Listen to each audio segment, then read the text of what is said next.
Hello दोस्तों, good evening. आज हम लोग पॉलिटी स्टार्ट कर रहे हैं। हम लोग पॉलिटी देखेंगे, जिसमें एकदम लोग बेसिक से चलेंगे। जो भी बीपीएससी में इंपॉर्टेंट चैप्टर होगा उसको हम लोग देखेंगे, अच्छे से चीज़ों को पढ़ने का प्रयास किया जाएगा कि क्या क्या चीज़ें इंपॉर्टेंट है। इसमें आज हम लोग जो शुरू करेंगे वो हम लोग शुरू करेंगे भारत का संवैधानिक विकास, जिसमें हम लोग बहुत सारे एक्ट के बारे में हम लोग को पढ़ना है कि कौन से एक्ट में क्या प्रावधान लाया गया था, इन क्या क्या चीज़ों के बारे में बात की जा रही है। ठीक है, तो आइए हम लोग शुरू करते हैं।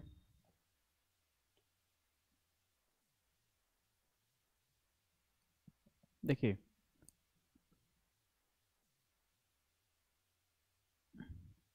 शुरू करेंगे भारत का संवैधानिक विकास।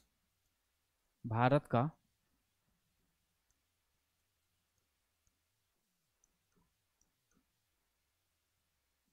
भारत का संवैधानिक विकास, जिसको हम लोग बोलते हैं constitutional development of India. Constitutional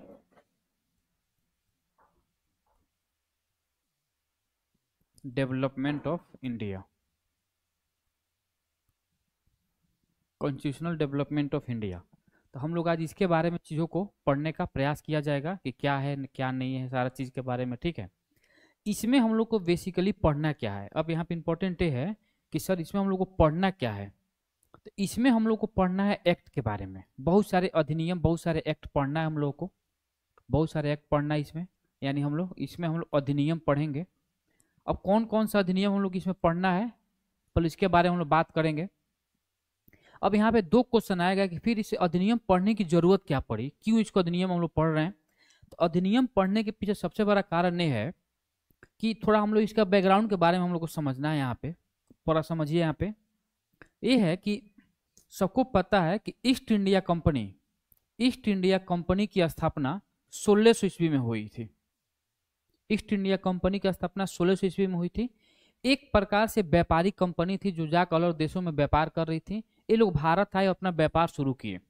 अब यहाँ से दो सवाल पूछता है कि जब ईस्ट इंडिया कंपनी की स्थापना की गई थी उस टाइम भारत में किसका राज था उस टाइम। तो उस टाइम मुगल साम्राज्य था भारत में, मुगल साम्राज्य था। चलिए, दूसरा सवाल पूछेगा कि उस टाइम भारत का राजा कौन था। भारत का राजा कौन था। तो भारत का जो राजा था वो थे अकबर। अकबर महान, जिसको हम लोग बोलते हैं अकबर महान, उस टाइम भारत के राजा थे।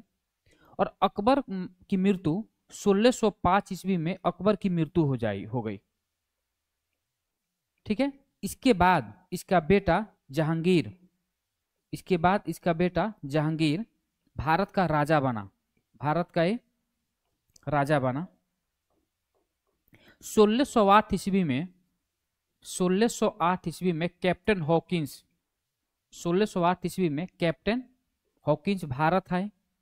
कैप्टन हॉकिंस भारत आए, व्यापार शुरू हुआ। सूरत में कंपनी बन रही थी, लेकिन किसी कारणवश वो कंपनी बन नहीं पाई सूरत में। ठीक है, और कैप्टन हॉकिंस को ही जहांगीर ने राजा की उपाधि दिया था, किंग खान, खान की उपाधि दिया था।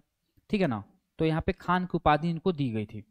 अब इन सारे चीजों के बारे में हम लोग पढ़ेंगे। ठीक है ना, ये थोड़ा बहुत बेसिक्स है कि 1605 ईस्वी में। फिर देखिए, उसके बाद दो बात हम लोग यहाँ पर और समझना है कि उसके बाद दो युद्ध हम लोग लड़े। एक लड़े थे 1757 ईस्वी में, जो था प्लासी का युद्ध, बैटल ऑफ प्लासी। प्लासी युद्ध, प्लासी का युद्ध, बैटल ऑफ प्लासी।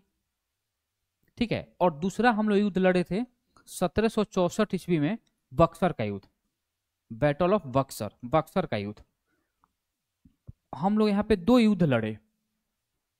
तो और दोनों युद्ध में हम लोग यानी भारतीय लोग परास्त हुए, भारत हार गई, वहां पे हार का सामना करना पड़ा।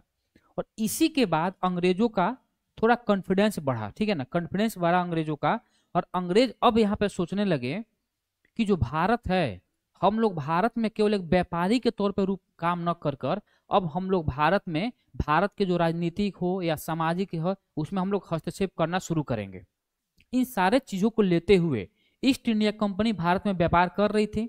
लेकिन उस टाइम ईस्ट इंडिया कंपनी जो भारत में व्यापार कर रही थी, एक मतलब एक प्रॉपर ढंग से काम में नहीं हो पा रही थी। कोई उसके लिए रूल रेगुलेशन नहीं बना था। वो लोग अपने मनमाने ढंग से काम कर रहे थे। जो भी अंग्रेज के तरफ से वहां से जो ऑफिसर्स बन के आते थे ईस्ट इंडिया कंपनी में, जो वहां पे ऑफिसर्स थे, जितनी कंपनी को प्रॉफिट हो रही थी उससे ज्यादा ईस्ट इंडिया कंपनी को जितना प्रॉफिट हो रही थी उससे ज्यादा वहां के ऑफिसर्स को प्रॉफिट हो जा रही थी। इन सारे चीजों को देखते हुए एक अंग्रेजों ने सोचा कि भाई अब भारत में, क्योंकि अब तो प्लासी के युद्ध हम लोग हारे हैं, बक्सर के युद्ध हम लोग हारे हैं, अब अंग्रेजों का कॉन्फिडेंस यहाँ पे बढ़ा हुआ है और अंग्रेज अभी चाह रहे हैं कि अब थोड़ा धीरे धीरे भारत के राजनीति में भी हम लोग हस्तक्षेप करेंगे। इसके लिए वहां का जो ब्रिटिश संसद था अब यहाँ पे थोड़ा बहुत हस्तक्षेप करना शुरू करेगी। तो हस्तक्षेप करने के लिए क्या करेगी, अब क्या किया गया कि जो ईस्ट इंडिया कंपनी है अब यहाँ पर बोला गया कि केवल यह व्यापार करेगी, ईस्ट इंडिया कंपनी केवल व्यापार करेगी, इसके अलावा इनको कोई लेना देना नहीं है दूसरे कामों से। ठीक है, और इसके लिए इस पे शिकंजा कसने के लिए भारत पे अब एक्ट लाया गया, अधिनियम लाया गया और अब बोला गया कि जो भी ईस्ट इंडिया कंपनी है अब एक प्रॉपर ढंग से रूल रेगुलेशन के द्वारा काम करेगी। ठीक है ना, तो इसीलिए हम लोग एक्ट को पढ़ते हैं, बताया गया उसमें, उसी को हम लोग अभी भी भारत के जो अभी वर्तमान में जो भारत की राजनीति है, जो संविधान चीजें हैं, बहुत सारी चीजें यहाँ से ली गई है जिसको उठा के वहां पर रखा गया है। ठीक है, इन सारे चीजों के बारे में हम लोग यहाँ पर पढ़ेंगे। अब देखिए यहाँ पे अब हम लोग एक्ट क्या क्या पढ़ेंगे। सबसे बड़ी बात है कि इसमें हम लोग कौन कौन सा अधिनियम, कौन कौन सा हम लोग को एक्ट पढ़ना है, कौन कौन सा अधिनियम हम लोग को एक्ट पढ़ना है, तो उस एक्ट के बारे में मैं यहाँ पे बात करूंगा। समझिए, सबसे बड़ी बात यह है प्रथम कि हम लोग पढ़ेंगे regulating act.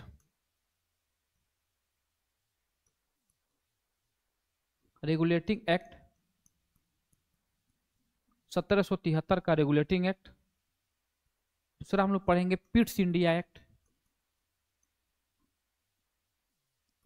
Pitt's India act 1784 का पिट्स इंडिया एक्ट। तीसरा हम लोग पढ़ेंगे 1786 का अधिनियम, 1786 का अधिनियम, 1786 का अधिनियम हम लोग यहाँ पर देखेंगे अच्छे से। उसके बाद 1793 का अधिनियम, 1793 का अधिनियम हम लोग यहाँ पर देखेंगे, 1793 का अधिनियम हम लोग यहाँ पर देखेंगे। ठीक है, 1793 के बाद हम लोग 1793 के बाद हम लोग यहाँ पर देखेंगे 1813 का, 1813 का अधिनियम, 1813 का चार्टर एक्ट, 1813 का चार्टर एक्ट देखेंगे, चार्टर एक्ट देखेंगे, इसको भी हम चार्टर एक्ट ही बोलते हैं।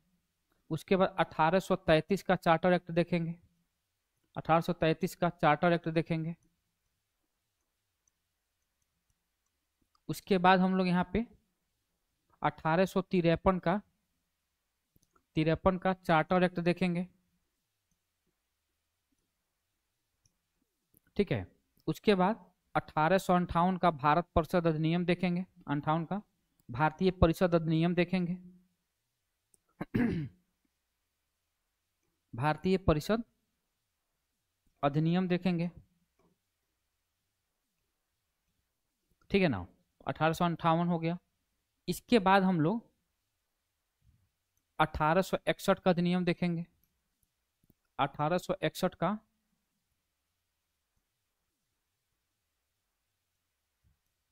अधिनियम देखेंगे।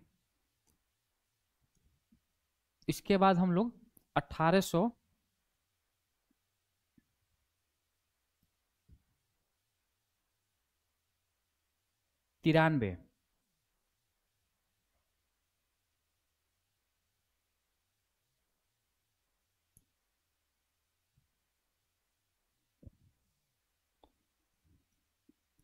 1893 का अधिनियम देखेंगे। ठीक है, उसके बाद 1909 का भारतीय शासन अधिनियम देखेंगे, भारतीय शासन अधिनियम देखेंगे 1909 का, भारतीय शासन अधिनियम देखेंगे 1909 का। उसके बाद 1919 का भी भारतीय शासन अधिनियम देखेंगे, भारतीय शासन अधिनियम देखेंगे, भारतीय शासन अधिनियम देखेंगे। उसके बाद हम लोग यहाँ पे 1935 का 1935 का भी भारतीय शासन अधिनियम देखेंगे। भारतीय शासन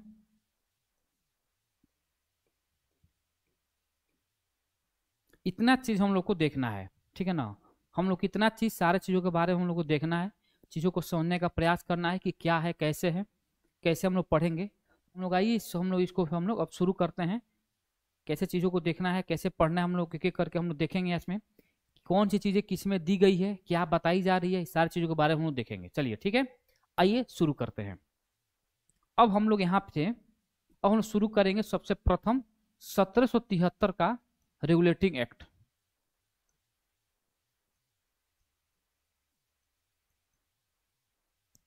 रेगुलेटिंग एक्ट 1773।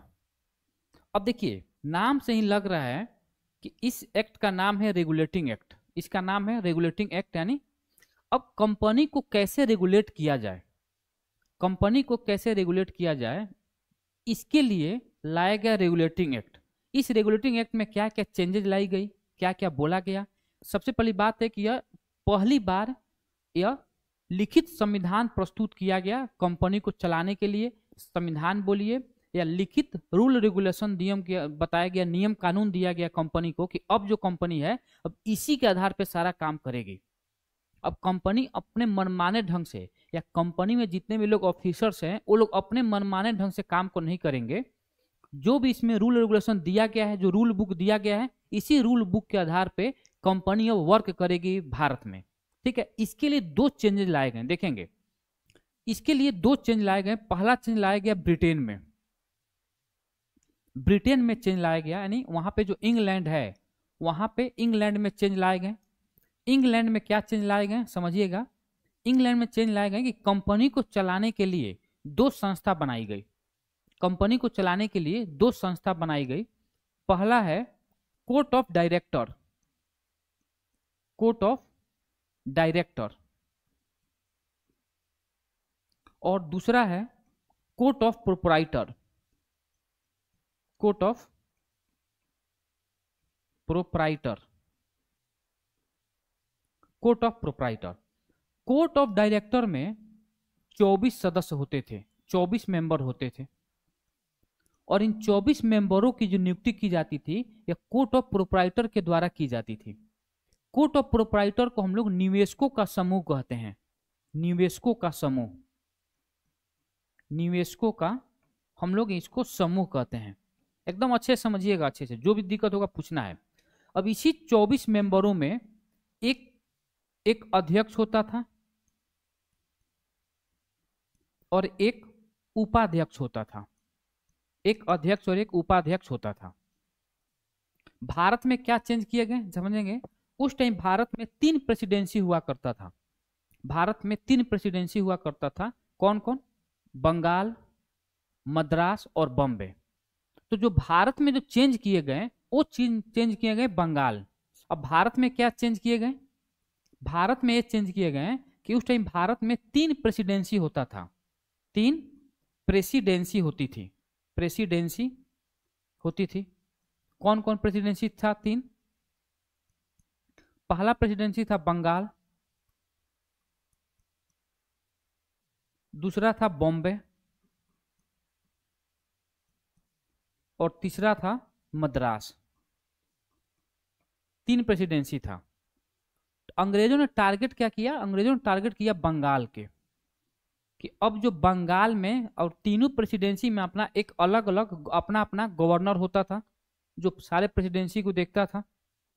बोला गया कि जो बंगाल के जो गवर्नर हैं, जो बंगाल के गवर्नर थे, बंगाल के जो गवर्नर थे, अब इनका नाम चेंज किया गया और अब इनको बोला गया गवर्नर जनरल। तो एक सवाल यहीं से बनता है कि किस अधिनियम के द्वारा बंगाल के गवर्नर को गवर्नर जनरल कहा गया? तो 1773 के रेगुलेटिंग एक्ट के द्वारा ही बंगाल के गवर्नर को हम लोग गवर्नर जनरल कहें। और पूछेगा कि बंगाल के प्रथम गवर्नर जनरल कौन थे? तो बंगाल के प्रथम गवर्नर जनरल वारेन हेस्टिंग्स बने थे, वारेन हेस्टिंग्स बने थे बंगाल के प्रथम गवर्नर जनरल। इस बात को आप लोग समझ पा रहे हैं अच्छे से? जो भी डाउट होगा एकदम पूछना है, फिर मैं समझिए मैं क्या बताया हूं, इन सारे चीजों के बारे में हम लोग को समझना है। रेगुलेटिंग एक्ट 1773 में लाई गई और रेगुलेटिंग एक्ट 1773 के द्वारा दो चेंजेस किए गए। एक चेंज किए गए इंग्लैंड में यानी ब्रिटेन में, और दूसरा चेंज किया गया भारत में। इंग्लैंड में क्या चेंज किया गया? इंग्लैंड में चेंज किया गया कंपनी को अब चलाने के लिए, कंपनी को चलाने के लिए दो संस्था बनाई गई, दो ऑर्गेनाइजेशन बनाए गए। एक का नाम था कोर्ट ऑफ डायरेक्टर और दूसरे का नाम था court of proprietor. Court of director में टोटल 24 मेंबरों का एक समूह था। इस 24 मेंबरों की नियुक्ति किसके द्वारा की जाती थी? तो 24 मेंबरों की नियुक्ति कोर्ट ऑफ प्रोप्राइटर के द्वारा की जाती थी। निवेशकों के समूह इसको बोलते हैं। और इसी 24 मेंबरों में से एक को अध्यक्ष बनाया जाता था और एक को उपाध्यक्ष बनाया जाता था। इस बात को समझ गए? दूसरा आएंगे, भारत में क्या चेंज किए गए? भारत में चेंज किया गया कि उस टाइम भारत में 3 प्रेसिडेंसी होता था। भारत में 3 प्रेसिडेंसी होता था। कौन कौन? एक बंगाल था, दूसरा बॉम्बे था और तीसरा मद्रास था। और तीनों प्रेसिडेंसी में अपना एक एक गवर्नर होता था। तो भारत में एक चेंज किया गया कि जो बंगाल के जो गवर्नर था उसका नाम चेंज कर दिया गया। अब उसको हम लोग गवर्नर का नहीं कहेंगे, अब गवर्नर को हम लोग गवर्नर जनरल कहेंगे। और पूछता है कि बंगाल के प्रथम गवर्नर जनरल कौन थे? तो बंगाल के प्रथम गवर्नर जनरल वारेन हेस्टिंग्स थे। वारेन हेस्टिंग्स थे। इतना बात समझ गए? दूसरा बात हम लोग यहाँ पे समझते हैं। अब समझेंगे यहाँ पे, जो बंगाल के जो गवर्नर जनरल थे, बंगाल के जो गवर्नर जनरल थे, गवर्नर जनरल जो थे बंगाल के, इनके सहायता के लिए, इनके सहायता के लिए एक परिषद का निर्माण किया गया, एक काउंसिल बनाया गया, एक परिषद बनाई गई। और इस परिषद में टोटल 4 सदस्य होते थे। 4 सदस्य होते थे, समझिएगा। गवर्नर जनरल के सहायता के लिए एक काउंसिल का निर्माण किया गया और इस काउंसिल में टोटल 4 सदस्य होते थे। तो 4 सदस्य हो गए और एक खुद गवर्नर जनरल, तो 4 1 + 4 हो गए। और बोला गया कि अब जो भी कुछ कंपनी के लिए कोई भी अगर निर्णय लिया जाएगा, अगर कोई भी निर्णय लिया जाएगा तो अब निर्णय लिया जाएगा बहुमत के आधार पर। क्या लिया जाएगा? निर्णय लिया जाएगा बहुमत के आधार पर। निर्णय कैसे लिया जाएगा? तो निर्णय लिया जाएगा बहुमत के आधार पर।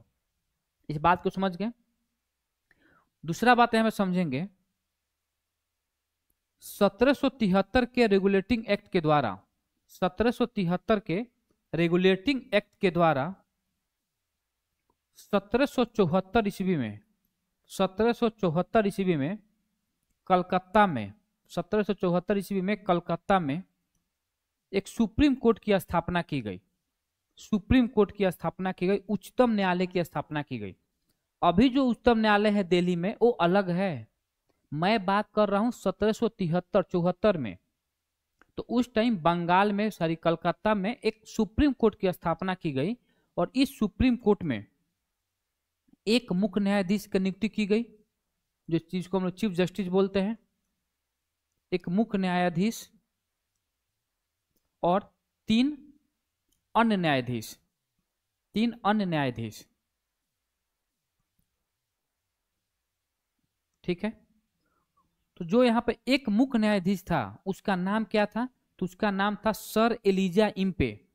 सर एलिजा इम्पे इनका नाम था।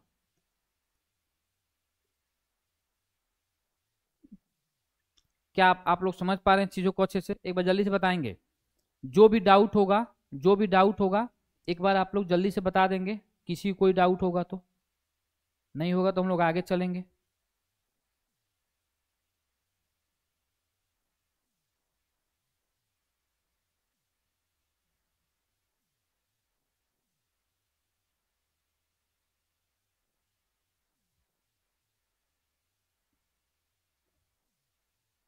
हो गया? तो अब हम लोग यहाँ पे क्या क्या देखे, इस एक एक्ट में हम लोग क्या क्या देखे? यहाँ पे देखिए, रेगुलेटिंग एक्ट 1773 के द्वारा इंग्लैंड में कंपनी को चलाने के लिए 2 संस्था बनाई गई। इंग्लैंड में कंपनी को चलाने के लिए 2 संस्था बनाई गई। एक का नाम था कोर्ट ऑफ डायरेक्टर, दूसरे को बोलते हम लोग कोर्ट ऑफ प्रोप्राइटर। जो कोर्ट ऑफ डायरेक्टर थे जिसमें 24 सदस्य होते थे, इसी में से एक को अध्यक्ष बनाया जाता था, एक उपाध्यक्ष बनाया जाता था। दूसरा कोर्ट ऑफ प्रोप्राइटर है। कौन है? Court of proprietor. इस कोर्ट ऑफ प्रोप्राइटर, जिसको हम बोलते हैं हिंदी में निवेशकों का समूह, इन्हीं लोगों के द्वारा इन 24 सदस्यों का नियुक्ति की जाती थी। भारत में क्या चेंज किए गए? भारत में चेंज किए गए कि उस टाइम 3 प्रेसिडेंसी था, बंगाल, बॉम्बे और मद्रास। तीनों प्रेसिडेंसी में अपना एक एक गवर्नर होता था, और तीनों प्रेसिडेंसी में अपना एक एक गवर्नर होता था। उस टाइम क्या किया गया कि बोला गया कि जो बंगाल के गवर्नर हैं उनका नाम चेंज किया और दिया गया, और बोला गया कि अब इनको हम लोग बोलेंगे आज से गवर्नर जनरल। तो पूछता है कि बंगाल के प्रथम गवर्नर जनरल कौन थे? तो बंगाल के प्रथम गवर्नर जनरल के रूप में जिनकी नियुक्ति हुई थी उनका नाम था वारेन हेस्टिंग्स, जिसका कार्यकाल 1773 से लेकर 1785 तक थे। ठीक है ना? कब इनका कार्यकाल कब से कब तक था? 1773 से लेकर 1785। ठीक है ना? दूसरा बात यहाँ पे समझेंगे हम लोग। उसके बाद गवर्नर जनरल के सहायता के लिए, गवर्नर जनरल के सहायता के लिए एक परिषद का निर्माण किया गया, एक काउंसिल बनाई गई, एक परिषद बनाया गया जिसमें टोटल 4 सदस्य थे। 4 सदस्य थे और एक खुद गवर्नर जनरल होता था। ये क्यों बोला गया? बोला गया कि अब जो निर्णय लिया जाएगा तो अब निर्णय ऐसे नहीं लिया जाएगा, अब निर्णय लिया जाएगा बहुमत के आधार पे। जैसे मान लीजिए कि 4 और टोटल 5 लोग हैं, तो जिसमें से 3 लोग जिधर रहेंगे उन्हीं का बहुमत साबित होगी। तो यहाँ पर एक बात आप मिलाएंगे तो देखेंगे कि गवर्नर जनरल की शक्ति यहाँ पे बहुत ही सीमित दी गई है। जो पावर है गवर्नर जनरल का वो बहुत ही लिमिटेड पावर दी गई यहाँ पे।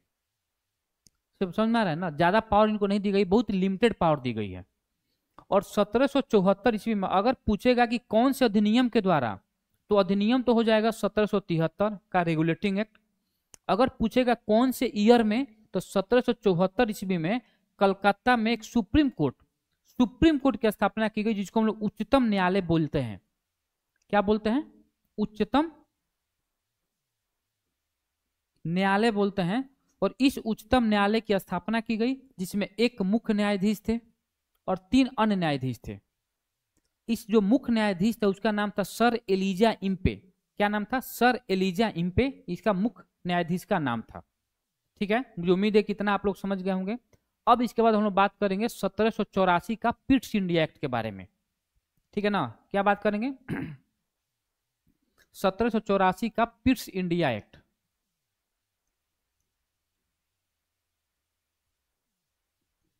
पिट्स इंडिया एक्ट 1784 का पिट्स इंडिया एक्ट। अब देखेंगे यहाँ पे, इसके द्वारा अंग्रेज ने क्या किया कि ब्रिटिश संसद का संसदीय नियंत्रण को बढ़ाया गया। पहले इसमें हम लोग देखेंगे कि पिट्स इंडिया एक्ट के द्वारा संसदीय नियंत्रण को और बढ़ाया गया, यानी संसद अब अपना धीरे धीरे पकड़ को मजबूत कर रही है। ब्रिटिश संसद अब भारत में अपनी पकड़ को मजबूत कर रही है। किसके माध्यम से? इस अधिनियम के माध्यम से। तो संसदीय नियंत्रण को बढ़ाया गया।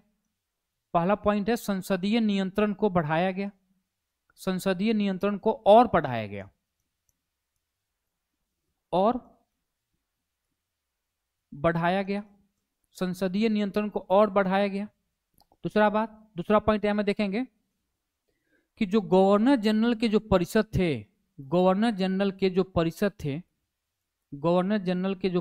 थे, जिसमें टोटल 4 सदस्य होते थे। गवर्नर जनरल के परिषद में जो टोटल कितने सदस्य? 4 सदस्य होते थे। अब उनके सदस्यों की संख्या घटा दी गई और उनके सदस्यों की संख्या घटाकर 4 से 3 कर दिए गए। अब इसमें 3 सदस्य रहेंगे। 3 सदस्य यानी एक गवर्नर जनरल हो गया और 3 अन्य सदस्य हो गए।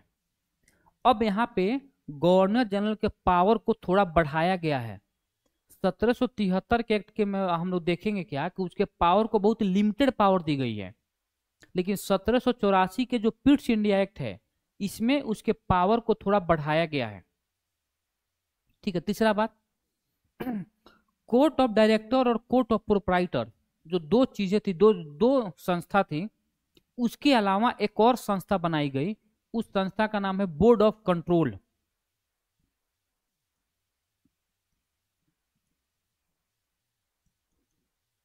नियंत्रक मंडल, इसको हिंदी में बोलते हैं नियंत्रक मंडल, बोर्ड ऑफ कंट्रोल, नियंत्रक मंडल। तो बोर्ड ऑफ कंट्रोल की स्थापना की गई। इसमें टोटल कितने सदस्य थे? टोटल इसमें 6 सदस्य थे। इसमें टोटल कितने सदस्य? 6 सदस्य। और इसका जो अध्यक्ष होता था, इस बोर्ड ऑफ कंट्रोल का जो अध्यक्ष होता था, यहां पे जो अध्यक्ष होता था वो ब्रिटिश संसद का कोई व्यक्ति होती था। ब्रिटिश संसद का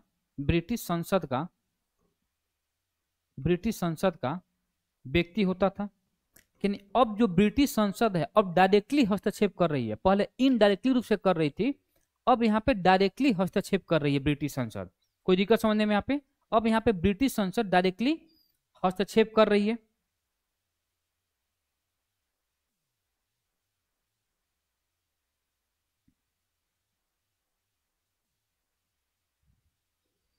ठीक है, तो हम समझेंगे यहाँ पे कि 1784 का जो पिट्स इंडिया एक्ट है उसमें बोला है कि संसदीय नियंत्रण को और बढ़ाया गया। दूसरा, गवर्नर जनरल के परिषदों की संख्या जो 4 थी पहले, अब उनके सदस्यों की संख्या 4 से घटाकर कितने कर दी गई? 3 कर दी गई। ठीक है, और बोर्ड ऑफ कंट्रोल एक अलग से ऑर्गेनाइजेशन की स्थापना की गई जिसको हम लोग बोलते हैं बोर्ड ऑफ कंट्रोल। तो बोर्ड ऑफ कंट्रोल की स्थापना की गई और इसमें टोटल कितने सदस्य थे? टोटल इसमें 6 सदस्य थे। इस 6 सदस्य में जो इसका एक अध्यक्ष होता था बोर्ड ऑफ कंट्रोल का, वो ब्रिटिश संसद का कोई एक व्यक्ति होता था। कौन होता था? ब्रिटिश संसद का एक व्यक्ति होता था। और यहां पे बोल रहा है कि गवर्नर जनरल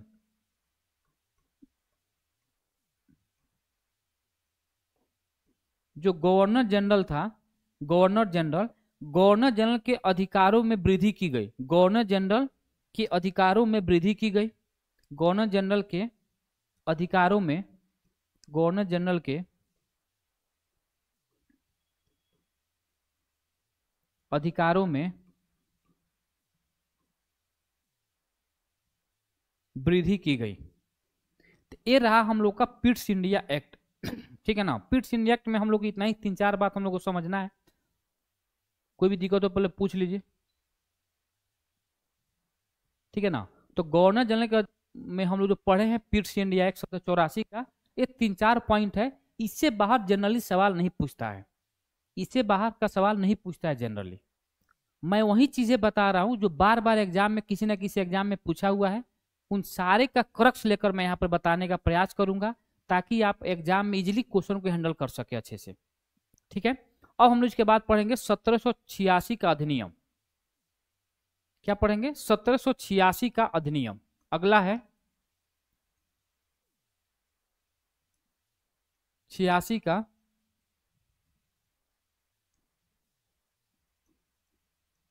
अधिनियम।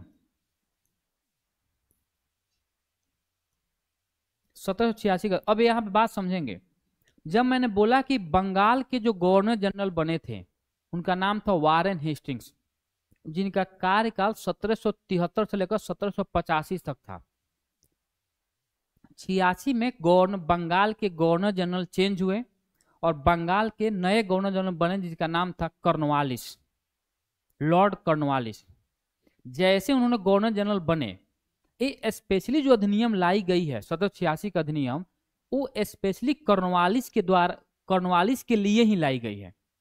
और इस 1786 के अधिनियम में 1786 के अधिनियम में क्या बोला गया? यहाँ पे 2 चीजों के बारे में सबसे अच्छा से बात किया गया। पहला इसमें बात बोली गई कि जो भी बंगाल का गवर्नर जनरल बनेगा, बंगाल का जो भी गवर्नर जनरल बनेगा, गवर्नर जनरल बनेगा, बोला गया कि जो बंगाल के गवर्नर जनरल होंगे, जो भी बंगाल के गवर्नर जनरल होंगे, उन्हीं को मुख्य सेनापति घोषित किया गया। मुख्य सेनापति, कमांडर इन चीफ जिसको बोलते हैं, मुख्य सेनापति घोषित किया गया, घोषित किया गया। तो बंगाल के गवर्नर जनरल को, बंगाल के गवर्नर जनरल को, गवर्नर जनरल को मुख्य सेनापति घोषित किया गया। दूसरा है कि यह अधिनियम स्पेशली लॉर्ड कॉर्नवालिस के लिए ही लाई गई थी। Lord Cornwallis sorry Lord Cornwallis के लिए लाया गया था। और तीसरा सबसे इंपॉर्टेंट बात, इसमें बोला गया कि गवर्नर जनरल को यह अधिकार दिया गया, गवर्नर जनरल को यह अधिकार दिया गया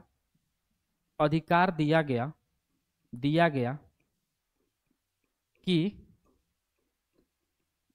गवर्नर जनरल को यह अधिकार दिया गया कि गवर्नर जनरल को क्या अधिकार दिया गया, तो यहाँ पर अच्छे से समझने का प्रयास करेंगे कि गवर्नर जनरल को यह अधिकार दिया गया कि उनके जो भी परिषद हैं, गवर्नर जनरल का परिषद जिसमें 4 सदस्य फिर बाद में 3 कर दिए गए, तो परिषद के द्वारा अगर कोई निर्णय लिया गया, यानी परिषद के निर्णय को यह गवर्नर जनरल रद्द कर सकता है और अपना जो निर्णय है उसको वहां पे स्थापित कर सकता है। क्या इस बात को समझ पा रहे हैं आप लोग अच्छे से? क्या इस बात को समझ पा रहे हैं?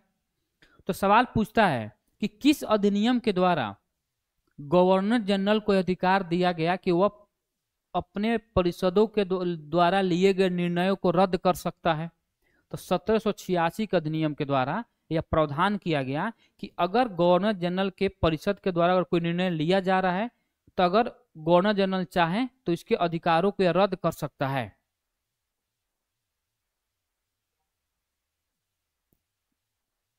क्या इस बात को समझ पा रहे हैं? तो 1786 के अधिनियम में ज्यादा कुछ है नहीं, 2 पॉइंट हम लोग को महत्वपूर्ण याद रखना है कि पहला इसमें पॉइंट है कि बंगाल के गवर्नर जनरल को, यानी अब बोला कि जो भी अगला गवर्नर जनरल बनेगा भविष्य में, जब भी कोई बनेगा, उसी को अब मुख्य सेनापति भी घोषित किया जाएगा। तो मुख्य सेनापति घोषित इसी अधिनियम द्वारा किया गया। दूसरा कि गवर्नर जनरल के जो भी परिषद है उसके द्वारा अगर कोई निर्णय लिया जा रहा है, तो अगर गवर्नर जनरल को लग रहा है कि भाई इनका जो निर्णय है वो सही नहीं है, तो उसके निर्णयों को रद्द कर सकता है और अपना निर्णय वहां पे स्थापित कर सकता है। बस 2 पॉइंट हम लोग को महत्वपूर्ण यहाँ पे याद रखना है। अब इसके बाद हम लोग बात करेंगे 1793। अब समझेंगे यहाँ पे 1793 का एक्ट, 1813 का एक्ट, 1833 का एक्ट और 1853 का एक्ट। ये तीनों को ही, ये चारों को ही हम लोग, इन चारों को हम लोग चार्टर एक्ट बोलते हैं। चार्टर एक्ट बोलते हैं।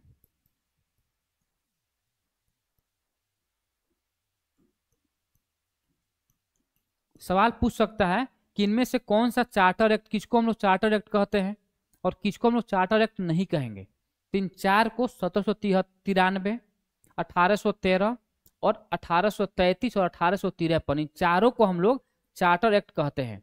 क्या कहते हैं? हम लोग चारों इसको चार्टर एक्ट कहते हैं। क्या इस बात को समझ पा रहे हैं? चार्टर एक्ट का मतलब क्या होता है? देखिए इसमें जो गैप है, ये जो गैप दिया गया 20-20 साल का गैप दिया गया इसमें, ठीक है ना। और क्या दिया गया है? 20-20 साल का इसमें गैप दिया गया है। तो आइए हम लोग शुरू करते हैं 1793 का चार्टर एक्ट।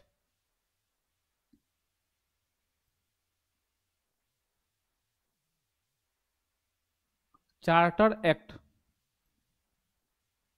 1793 का चार्टर एक्ट। अब यहाँ पे 2 पॉइंट हम लोग को समझना है। 1793 का जो चार्टर एक्ट है, 1793 का जो चार्टर, इसमें क्या क्या प्रावधान किए गए हैं तो देखेंगे। पहली बात तो है कि इसके द्वारा कंपनी के शासन को, इसी अधिनियम के द्वारा कंपनी के शासन को अगले 20 वर्षों के लिए बढ़ा दिया जाएगा। कंपनी के शासन को, कंपनी का शासन या कंपनी के शासन को अगले 20 वर्ष के लिए, अगले 20 वर्ष के लिए बढ़ा दिया गया।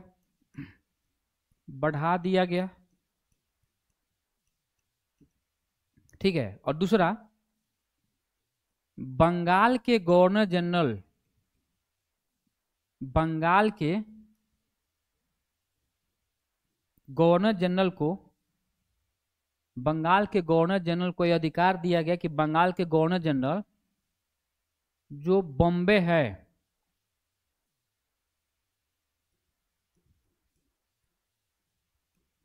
बॉम्बे तथा मद्रास प्रेसिडेंसी का, प्रेसिडेंसी का पर्यवेक्षण का अधिकार दिया गया, के पर्यवेक्षण का अधिकार दिया गया, पर्यवेक्षण का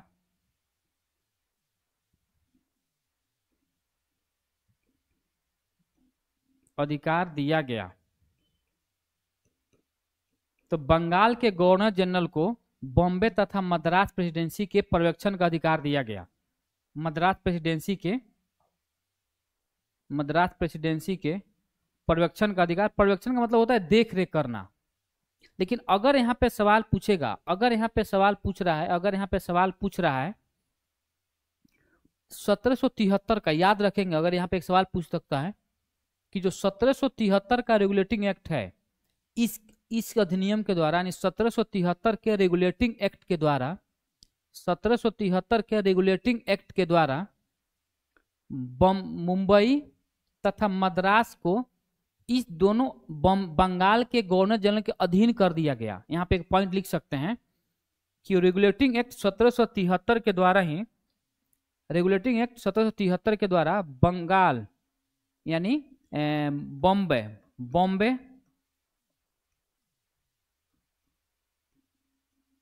तथा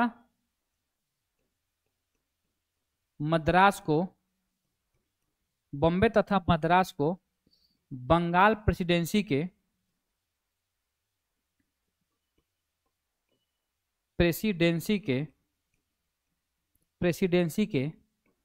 अधीन कर दिया गया, अधीन कर दिया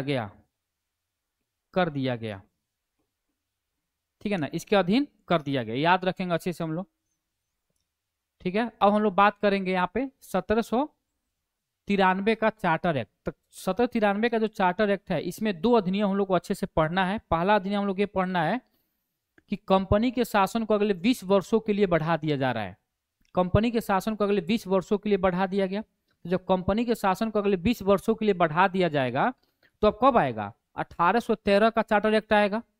और दूसरा, 1773 के रेगुलेटिंग एक्ट में बंगाल, बॉम्बे तथा मद्रास को बंगाल के अधीन कर दिया गया था कि अब जो वहां के जो गवर्नर जनरल होंगे, जो नियम कानून बनाएंगे, इन लोगों को मानना होगा।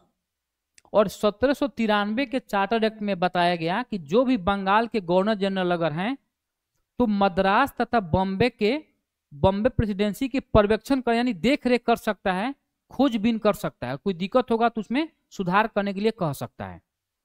अब इसके बाद हम लोग बात करेंगे, 1813 का चार्टर एक्ट।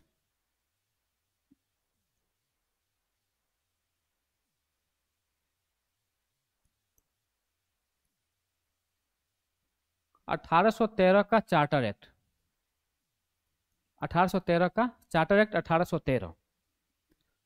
अब 1813 का चार्टर एक्ट में भी हम लोग पहला पॉइंट हम लोग यही लिखेंगे कि कंपनी के शासन को,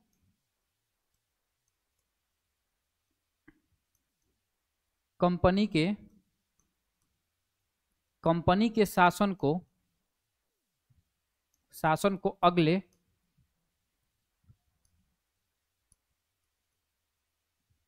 अगले 20 वर्ष के लिए, अगले 20 वर्ष के लिए बढ़ा दिया गया, अगले 20 वर्ष के लिए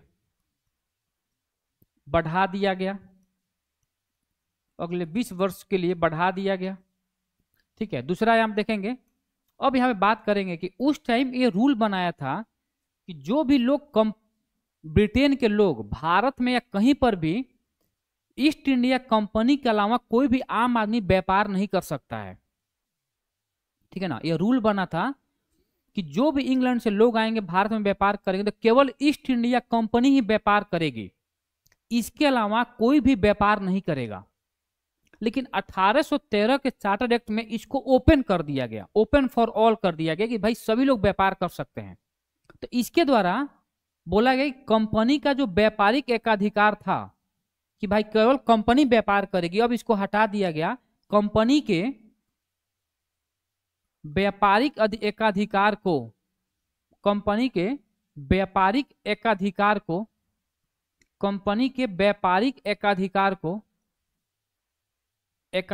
को समाप्त कर दिया गया। कंपनी के व्यापारिक एकाधिकार को समाप्त कर दिया गया, समाप्त कर दिया गया, ठीक है ना। लेकिन चाय पर तथा चीन के साथ, चाय पर तथा चीन के साथ कंपनी का व्यापारिक एकाधिकार बना रहा। कंपनी का व्यापारिक एकाधिकार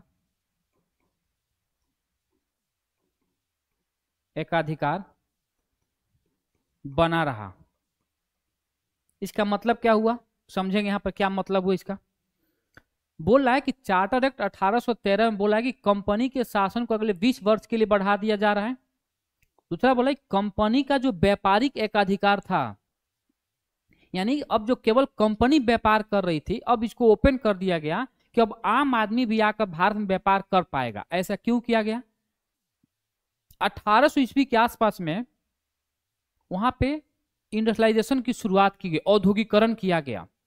इतने माल का प्रोडक्शन होने लगा, बहुत सारे गुड्स का, बहुत सारे माल्स का प्रोडक्शन होने लगा, उत्पादन होने लगा, और उसके लिए चाहिए था बहुत बड़ा मार्केट। तो इतने बड़े मार्केट कहाँ पे होगा? भारत सबसे बड़ा मार्केट दिख रहा था अंग्रेजों को। तो जितना वहां पे चीजें उत्पादन की जा रही थी, यहां पर लाकर उसका व्यापार बेचा जा रहा था, ठीक है ना। यहाँ पे व्यापार बेचा जा रहा था। यहाँ के जो छोटे मोटे जो व्यापारी थे वो बहुत ही दुख में आ गए। यहाँ का माल बिक नहीं रहा था क्योंकि यहाँ पे कॉस्टली मिल रहा था, वहाँ पे मशीन के द्वारा उत्पादन किया लेकर के कर लाया जा रहा था, और यहाँ पर सस्ता दामों में बेचा जा रहा था। इन सारे चीजों के अंदर, और 1857 का जो विद्रोह भी हुआ, 1857 का जो विद्रोह हुआ, एक बहुत बड़ा कारण ये भी था, औद्योगिकरण ब्रिटेन में। समझ में आ रहा है ना। तो ब्रिटेन में बहुत बड़ा, ये भी बहुत बड़ा कारण 1857 के विद्रोह में। तो बोल रहा है कि इसको समाप्त करे। लेकिन अभी भी अंग्रेज बोल रहे हैं क्या कि अभी भी चाय पर, क्योंकि इस पर फायदा बहुत था, प्रॉफिट बहुत था, तो चाय पर तथा चीन जो देश है, चीन जो देश है, इस पर अभी भी आम आदमी व्यापार नहीं, यानी चीन में कोई भी व्यापार आम आदमी व्यापार नहीं करेगा। अभी भी वहां पर भी ईस्ट इंडिया कंपनी ही व्यापार करेगी। और दूसरी बात, जो चाय के साथ अगर व्यापार जो होने वाला है, वहां पर भी केवल ईस्ट इंडिया कंपनी ही व्यापार करेगी। वहां पर भी केवल ईस्ट इंडिया कंपनी ही व्यापार करेगी। क्या इस बात को समझ पा रहे हैं? और दूसरा, तीसरा पॉइंट इसमें देखेंगे। और अंग्रेज पहली बार 1813 के चार्टर एक्ट के द्वारा कि बोला गया कि अब प्रत्येक साल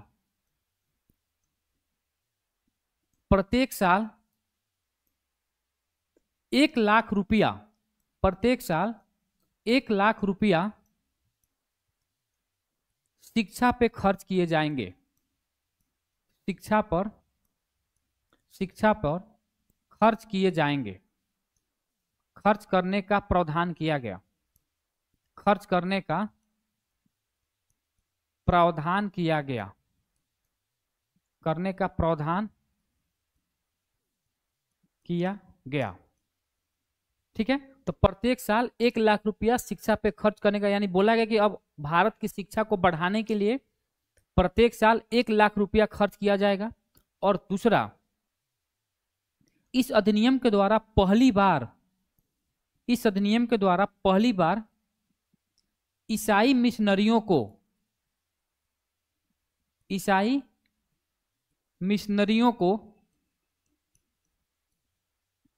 को भारत आने की छूट दी गई। भारत आने की छूट दी गई। इसका मतलब क्या, इसके पीछे कारण क्या है? इसके पीछे सबसे बड़ा कारण ये था, ईसाई मिशनरी का मतलब कि जो ईसाई धर्म को मानने वाले जो पंडित हैं, पंडित को भारत आने की छूट दी गई कि ताकि आप जाइए अपने धर्म के बारे में यहाँ पे लोगों को बताइए कि अपना मेरा धर्म कैसा है, कितना अच्छा मेरा धर्म है, ठीक है ना। और वहां पे लोगों को कन्वर्ट करवाइए, हिंदू हो या मुस्लिम हो, अदर कोई भी कास्ट हो, उसको कन्वर्ट करवाइए ईसाई में। और शादी विवाह का रिश्ता अपनाइए, लोग शादी विवाह करें ईसाई से भारतीय लोग। यानी माने कल्चरल जो बाइफरकेटिंग था, कल्चरल जो डिस्प्यूट था, उसको उसमें इक्वालिटी लाने के लिए बात की जा रही कि भाई जाइए लोगों को वहां पे बताइए कि भाई मेरा जो धर्म है बहुत ही अच्छा धर्म है, आप लोग यहाँ पे आइए, शादी विवाह का रिश्ता अपनाइए। एक बार शादी विवाह हो जाएगा तो लोग यहाँ पर हम लोग को भगाएंगे नहीं, हम लोग को लंबा दिन तक रहने का भी मौका मिलेगा। इन सारे के पीछे एक बहुत बड़ा एक कारण नहीं था, ठीक है ना। तो 1813 का जो चार्टर एक्ट था, 1813 का जो चार्टर एक्ट था, इसमें बोला कि कंपनी के शासन को अगले 20 वर्ष के लिए बढ़ा दिया गया। कंपनी के व्यापारिक एकाधिकार को समाप्त कर दिया गया, लेकिन चाय पर तथा चीन के साथ कंपनी के व्यापारिक एकाधिकार बना रहा। दूसरा है कि प्रत्येक साल 1 लाख रुपया शिक्षा पे खर्च करने का प्रावधान किया गया। और उसके बाद है कि पहली बार ईसाई मिशनरियों को भारत आने की छूट दी गई। अब इसके बाद हम लोग पढ़ेंगे 1833 का चार्टर एक्ट।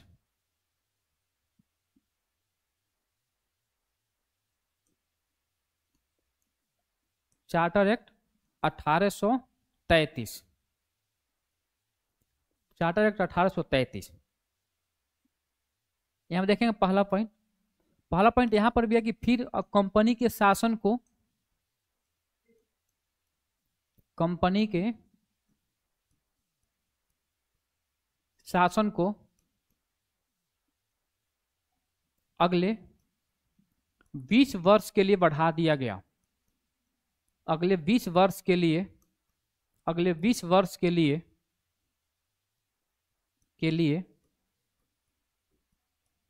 बढ़ा दिया गया। तो कंपनी के शासन को अगले 20 वर्ष के लिए बढ़ा दिया गया। दूसरा, कंपनी के व्यापारिक एकाधिकार, कंपनी के व्यापारिक एकाधिकार को, कंपनी के व्यापारिक एकाधिकार को, व्यापारिक एकाधिकार को पूर्णतः समाप्त कर दी गई। पूर्णतः समाप्त कर दी गई। अब समझेंगे यहाँ पे सवाल पूछेगा, कंफ्यूज करवाता है सवाल। पूछेगा सवाल क्या कि किस अधिनियम के द्वारा कंपनी के व्यापारिक एकाधिकार को समाप्त कर दिया गया। अगर सिंपल ये सवाल पूछ रहा है कि किस अधिनियम के द्वारा कंपनी के व्यापारिक एकाधिकार को समाप्त कर दिया गया, तो हो जाएगा 1813। लेकिन अगर सवाल में पूछेगा कि किस अधिनियम के द्वारा कंपनी के व्यापारिक एकाधिकार को पूर्णतः समाप्त कर दी गई, यानी अब चाय पर भी आम आदमी व्यापार कर सकेगा और चीन के साथ भी आम आदमी व्यापार कर सकेगा, तो हो जाएगा 1833 का चार्टर एक्ट। क्या हो जाएगा? 1833 का चार्टर एक्ट। क्या इस बात को समझ पा रहे हैं?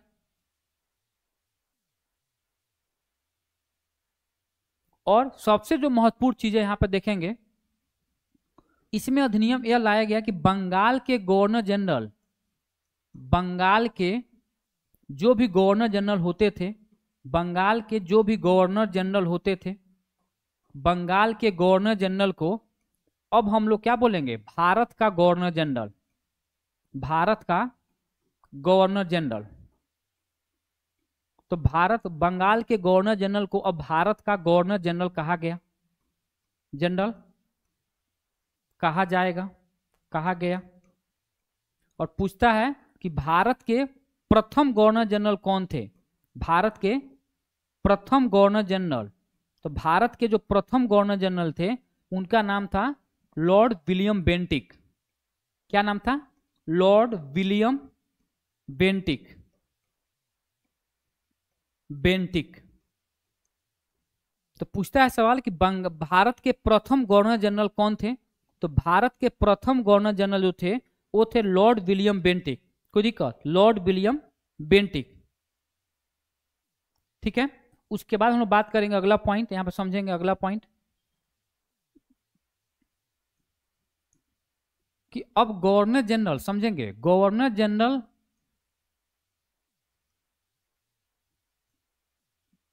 गवर्नर जनरल के परिषद,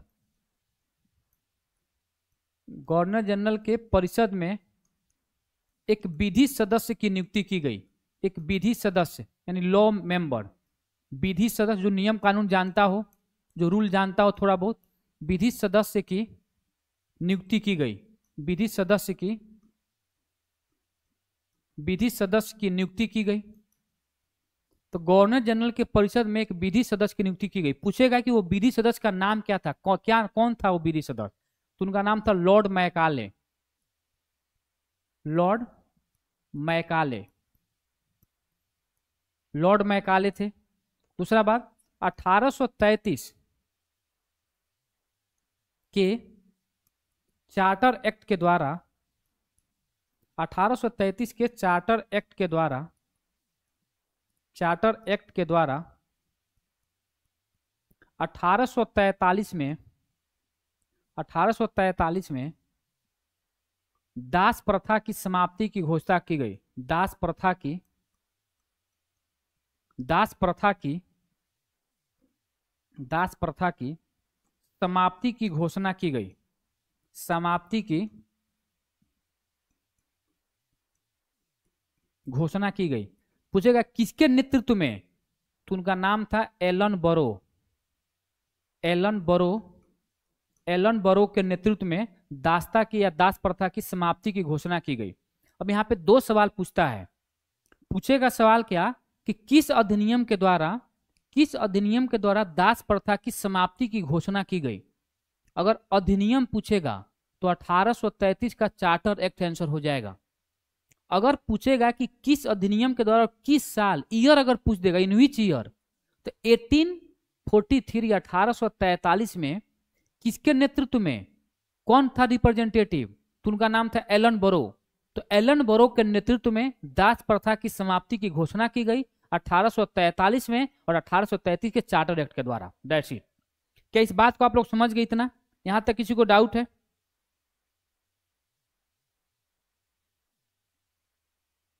ठीक है। और दूसरा बोला गया कि अब जो सरकारी चयन होता था तो जाति, वर्ग इत्यादि के आधार पर, इत्यादि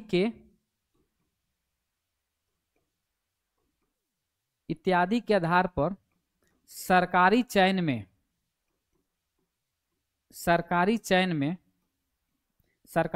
में भेदभाव को समाप्त किया गया। भेदभाव की समाप्ति की गई। भेदभाव की समाप्ति की गई। ठीक है ना, भेदभाव की समाप्ति की गई।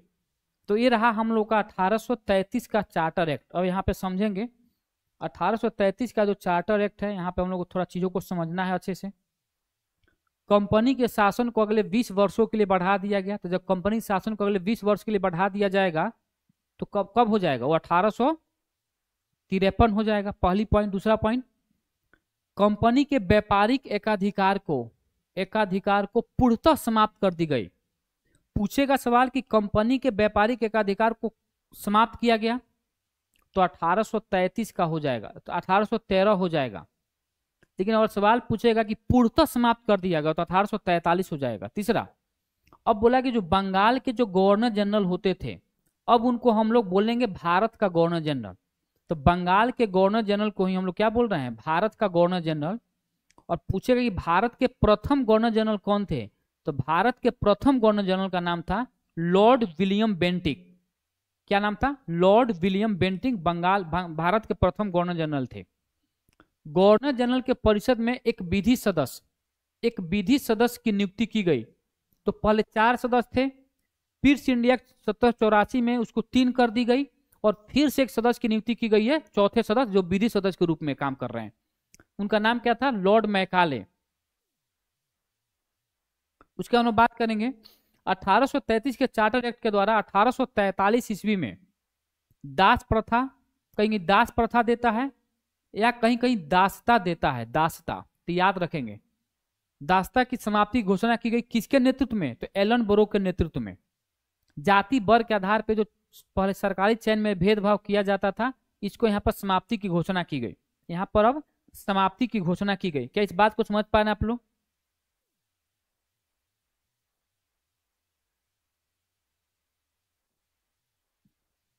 ठीक है, अब हम लोग बात करेंगे 1853 का चार्टर एक्ट।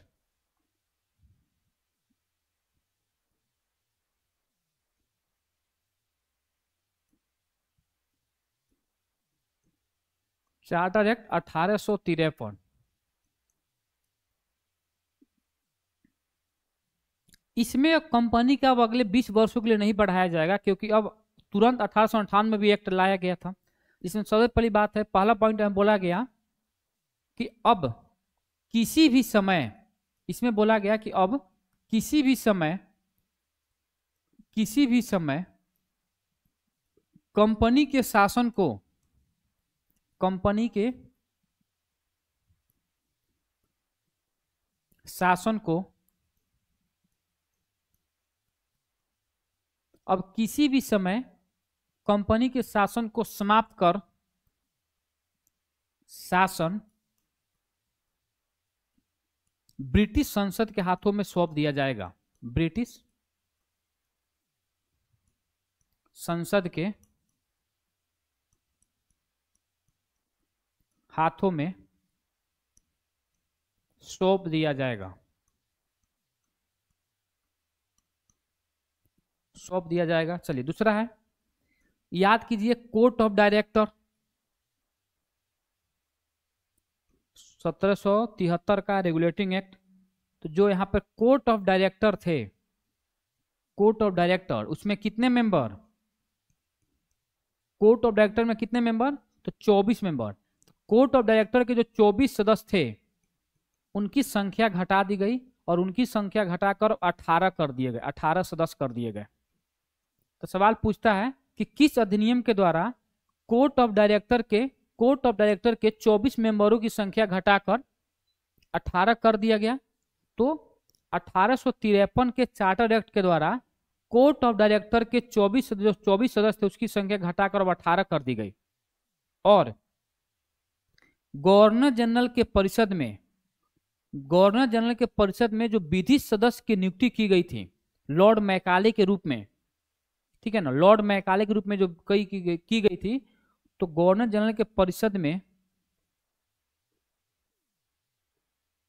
गवर्नर जनरल के परिषद में विधि सदस्य को पूर्ण सदस्य का दर्जा दिया गया था। उस टाइम केवल नियुक्ति की गई थी, उनको परमानेंट सदस्य के रूप में नहीं लिया गया था। लेकिन इस अधिनियम के द्वारा विधि सदस्य को पूर्ण सदस्य का दर्जा दिया गया, पूर्ण सदस्य का दर्जा दिया गया, पूर्ण सदस्य का दर्जा